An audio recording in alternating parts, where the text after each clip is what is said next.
You know one of the reasons why you need to acknowledge the root emotions of your life is because that's where the root behaviors of your life are born. I dare say that many of us who are followers of Jesus spend more time treating our symptoms than we do treating the causes of our symptoms. You know what we do?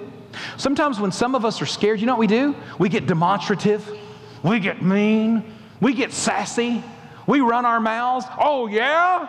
You want some of this? And you go through this deal, and you know what you do later? You go, I must have a temper problem. I need to get my temper under control. Is that really what the problem is?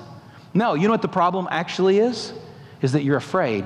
And every time you're afraid, you respond to fear with anger and aggression. And so if you're not careful, you'll be going to 12 steps to being a happier person and putting your temper down, when the reality is that fear is the issue that you've got. See, the moment that I become transparent to God and I acknowledge what the root emotion is, it changes everything. Some of you can't deal with the root emotion of hurt. I don't know what to do when I get hurt. And so you know what you do when you get hurt? You turn away from people. You stop hanging out with people. You start second-guessing your friends. You break up with folks. You stop trusting people. And then later in life, you go, man, I'm just not a very trusting person. I need to work on my trust issues. No, your issue isn't with trust. Your issue is you don't know how to find healing when you get hurt. When you get betrayed, you don't know where to file it. You don't know where to put it. You don't know where to enter God into the scene so that your life can be changed. You need to know the root problem. You need to know the root emotion behind the root behavior that's happening in your life. And you know what God needed Jacob to do?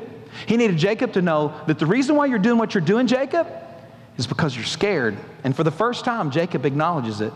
It might be a good practice for us to maybe go through something like this and ask ourselves personally these kind of questions. I do blank when I'm afraid. What do you do when you're afraid?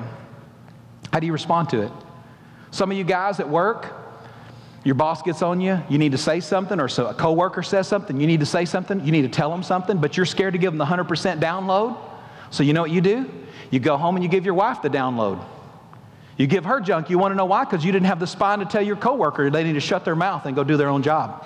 And that's a Christian thing sometimes, all right? Just trust me, it is. I don't know if you've ever experienced it. Sometimes the best, most holiest thing you can say to somebody is you just need to be quiet. Serious. But you don't say that to them, so you come home and you jump on your kids. And you know what you do to your kids?